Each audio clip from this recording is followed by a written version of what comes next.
20-plus years announcing, and he's had quite a career, maybe 30.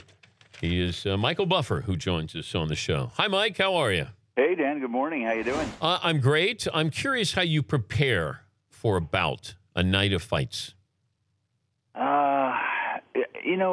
I just, at this stage of my career, I just go out there and get ready. I don't think you get up and gargle either. So it's just a matter of being ready, being prepared, make your notes, and go out there and have some fun. Ever had a tough name to pronounce? Oh, yeah. Like who? Of course. The worst are names from Thailand, and every once in a while, thank goodness we don't have anybody from Sweden or Norway yet that's made it to the big time in boxing. But the multi-syllabic names can drive you crazy. Would you rather have the career of Klitschko or you? Well, I don't have to get hit. Let's put it that way.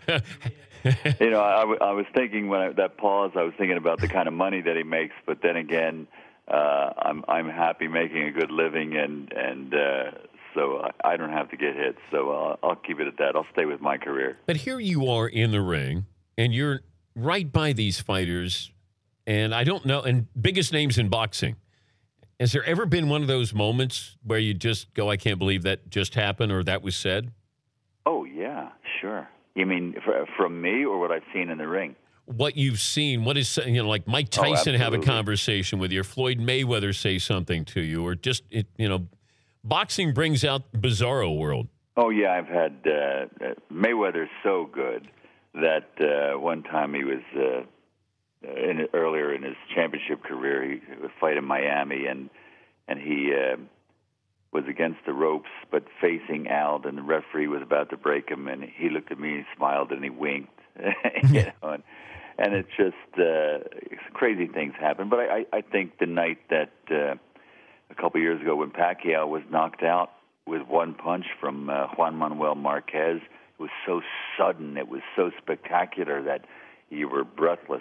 And the same thing goes for when George Foreman, 20 years ago, fighting Michael Moore for the heavyweight title, was losing every round, and you just thought, God, because everybody loves George, and please let it be over so he can go home and retire. And in the 10th round, he knocks Moore out cold and becomes heavyweight champion of the world once again at the age of 44. What about the celebrity or political figure who was ringside that surprised you the most, made you a little nervous? I don't know if anybody ever made me nervous with their presence, but, when possible at big fights, they like to have us introduce celebrities. And sometimes I try to avoid introducing politicians because you never know what kind of reaction you're going to get. I mean, the folks enjoy hearing the names of current and former champions and baseball players, and of course movie stars are always big. Jack Nicholson, Denzel, they always get huge hands when they're introduced. But we were doing a fight outdoors at Caesars once, and for some reason, one of the suits really insisted that I introduce the Reverend Jerry Falwell. Oh, and up until then, George Steinbrenner in the late 80s probably got the biggest round of boos that I'd ever heard an introduction get. And Jerry topped him. The Reverend Jerry Falwell topped George Steinbrenner in the boo department. He's Michael Buffer, the ring announcer, part of BKB, Big Knockout Boxing. That'll be Saturday night. How is this different from boxing? Well, it is boxing, but it's put into a different format, and it's the type of thing that I think not just throwback fans are going to like, but we're in a 17 diameter foot circle, and in a pit. There's no ropes.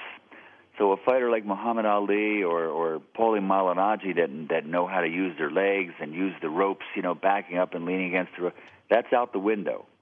It's more of a toe-to-toe thing. Guys are still going to have room to do footwork with balance and movement, but it's a confrontational and a more aggressive type of thing. Plus, shorter rounds, 2-minute rounds. So it's all out pure boxing from the old days, and it's very, very exciting.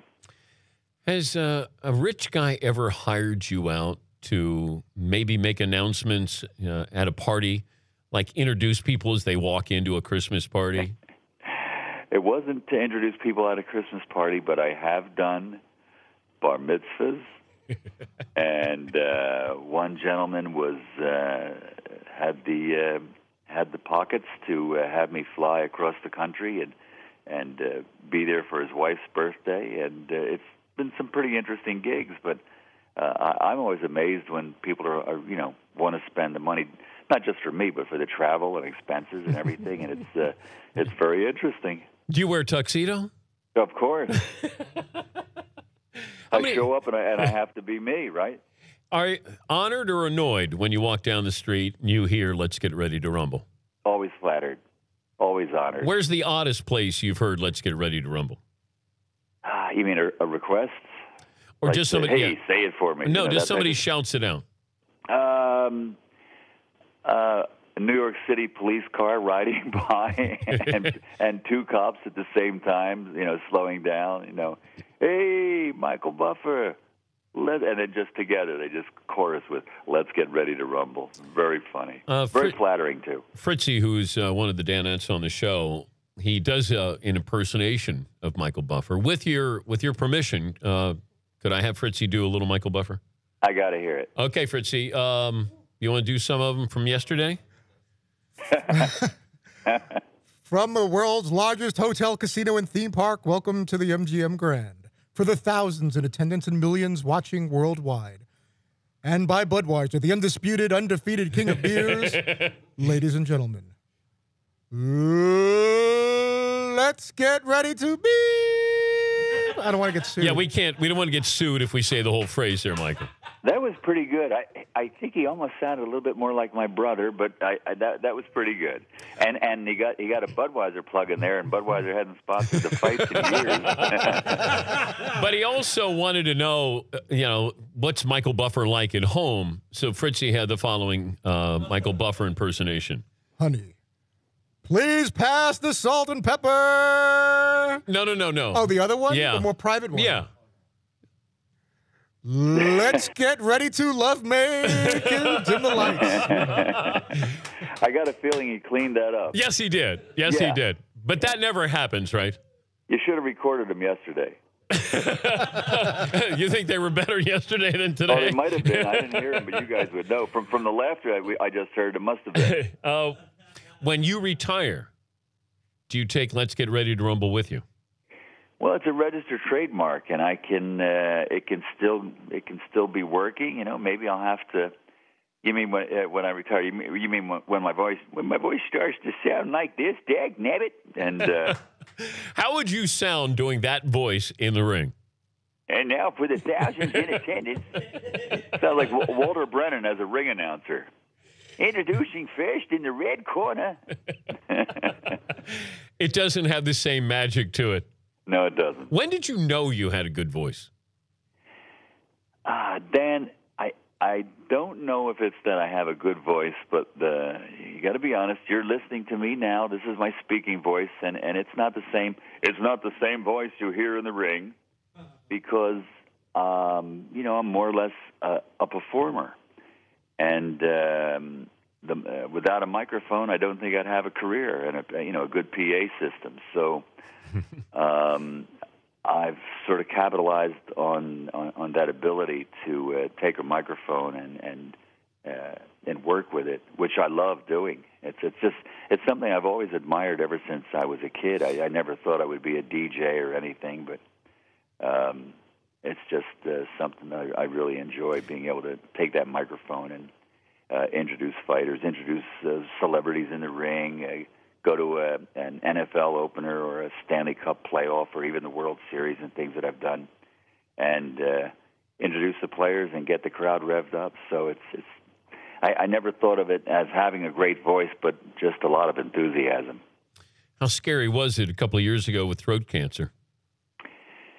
pretty scary.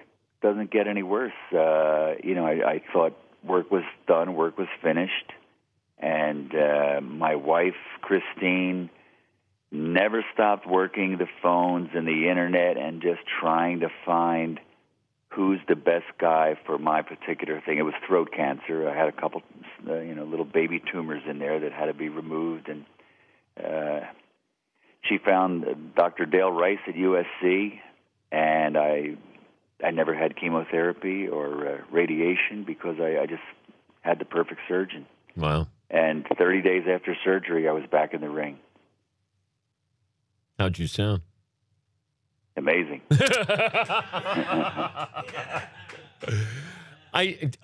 Do you find the guys who have you on lower their voice when they know they're having you on? I drank whiskey last night, so I'd have a deeper voice than you. Well, I'm not saying what I drank last night, but it wasn't. It wasn't. I was trying to I was so excited to be on your show that I had to take something to put me to sleep. Really? Yeah, this is great. You could have just listened to the show. That would have done it. Have fun Saturday night, and we look forward to seeing BKB. And thanks for being a good sport, Michael. Big knockout boxing. Everybody's going to have a good time with it Saturday night. It's really something to watch, and I've enjoyed it. And I love what these guys have done with it when they get in the ring. Very, very exciting format. Thank you, Michael. Take care, Dan. Thank you.